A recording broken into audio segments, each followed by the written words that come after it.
আসসালামু আলাইকুম everyone. SSM live blog থেকে আপনাদের সবাইকে স্বাগতম। কেমন আছেন সবাই? আশা করি সবাই ভালো আছেন। আজকে আপনাদের সাথে একটা বিষয় শেয়ার করব, যেটা আসলে আমি কোনোভাবেই মেনে নিতে পারছি না। কারণ হাইওয়ের রোডটা হওয়ার কথা এরকম, এতটা সুন্দর, কিন্তু কুষ্টিয়া থেকে খুলনা যে রোডটা গেছে, কুষ্টিয়া থেকে ইসলামী ইউনিভার্সিটি পর্যন্ত এই রোডটার অবস্থা খুবই বাজে। যাই হোক, সেটাই সমস্যা ছিল না, কিন্তু এখন এরা যা করতেছে আমার পুরা স্পিচলেস। কি বলবো বুঝতেছি না। এরা এই বুদ্ধিটা কোথা থেকে পেলো? এই ইঞ্জিনিয়ারটাকে আমার একটু দেখার দরকার ছিল যে হাইওয়ের মধ্যে একটা রোড, এখানে এনারা ইট পাড়তেছে। না, আপনি বললে বিশ্বাস করবেন না, এখন ইট পাড়ার রাস্তা কোথাও নাই। রাস্তার অবস্থা এমনিতে খারাপ, দেখেন, বুঝতে পারতেছেন দেখলে, কিন্তু রাস্তায় সম্পূর্ণ ইট পাড়তেছে। যে জায়গায় বেশি খারাপ হয়েছে ওখানে ওঠায় প্রায় 5-6 ইঞ্চি মতো গভীর করে ইট পাড়তেছে। দেখেন, ইট নিয়ে এসে রেখে দিছে, ইট বালি নিয়ে এসে রেখে দিছে, এখানে ইট পাড়া হবে। এটা তো পাড়া হয় না এখন, এটা এই অবস্থা। সামনে আপনার দেখাচ্ছে আরও। এটা শুরু হয় মূলত লক্ষ্মীপুর যে বাস স্ট্যান্ড, ওই বাস স্ট্যান্ড থেকে। বাস স্ট্যান্ডের ওই জায়গায় আরও ভয়াবহ অবস্থা দেখাচ্ছে আপনাদের। এই যে লক্ষ্মীপুর বাস স্ট্যান্ডের কাছে চলে আসছি। দেখেন, এই যে বাইরে দেখেন ইট পাড়া রাস্তা। এ তো এক সাইড দিয়ে, এটাও একরকম মেনে নেওয়া যায়, এক সাইড দিয়ে ইট পাড়া রাস্তা। এইবার সামনে দেখেন, সামনে যে ইট পাড়ছে সম্পূর্ণটা, আবার উঁচু। এই যে, হ্যাঁ, এ দেখেন ইট, সম্পূর্ণ ইট পাড়া রাস্তা। এটা কি হাইওয়ে রোড নাকি ইট পাড়া রাস্তা? এ তো এলাকাতেও এখন কোনো ইট পাড়া রাস্তা নাই, সব জায়গায় এখন পিচ ঢালা রোড।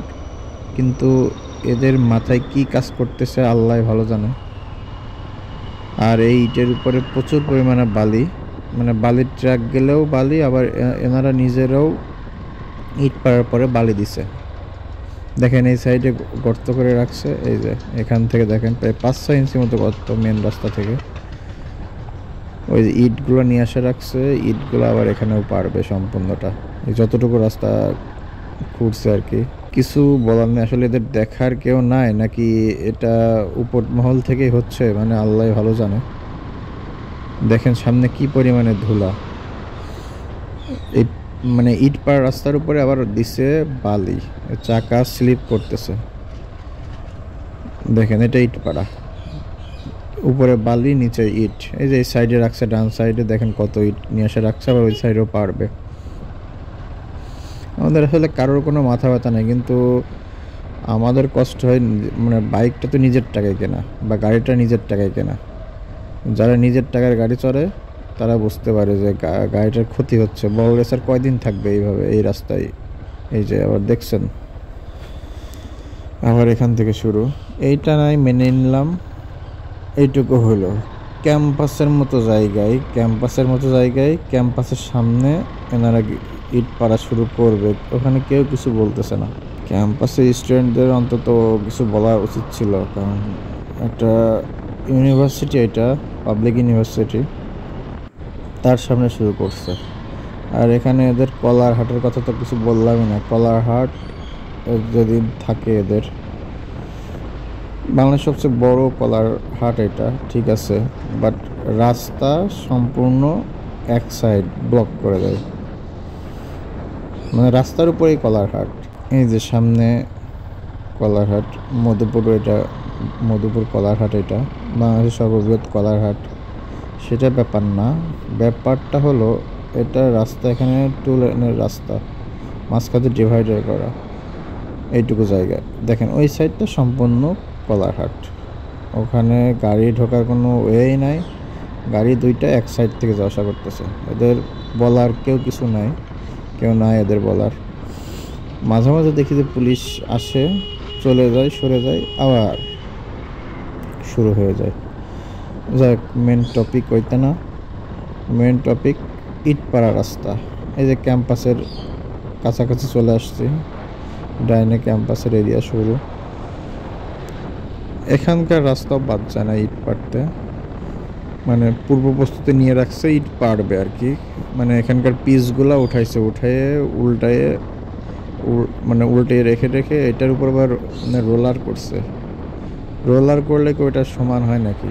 মানে যে পিস খোয়াটোয়া যেটা ছিল আর কি, ওইটার উপর থেকে গাড়ি গেলে বুঝতে পারবেন যে কতটা ঝাঁকুনি লাগে। ওইটার উপরে পারবে মেবি ইট। এই যে ইট নিয়ে এসে রাখছে দেখেন ক্যাম্পাসের সামনে, এই যে বুঝতে পারছেন কি রাস্তাটা কত সুন্দর স্মুথ। গাড়ি চালাইতে গেলে বুঝতে পারতেছি স্মুথনেসটা। এই যে ক্যাম্পাসের সামনে মেন গেটের পাশে একদম এই যে ইট নেশে রাখছে, ইটগুলো পারবে আর কি। আসলে এদের বলার কেউ কিছু নাই, এদের মাথায় এই মানে বুদ্ধিটা কিভাবে আসে। এখানে যে টাকা খরচ করতেছে এই টাকাতে ভালোভাবে রাস্তাটা কাজ করতে পারতো, এখন কি জন্য করতেছে না এনারাই ভালো জানেন। টাকা তো ঠিকই খরচ করতেছেন, এই টাকাটা ডাবল কেন খরচ হবে? এই যে এখানেও দেখেন কি অবস্থা। এটা কুষ্টিয়ার শেষ প্রান্তে একদম, এই শুধু হচ্ছে কুষ্টিয়ার প্রান্তেই, এই কুষ্টিয়ার প্রান্ত শেষ, এই যে রাস্তার কাজও শেষ। এই যে সামনে ঝিনাইদহ, এখান থেকে ঝিনাইদহ শুরু, ঝিনাইদহ শৈলকুপা থানা শুরু। সো দেখা হবে নেক্সট কোনো ভিডিওতে।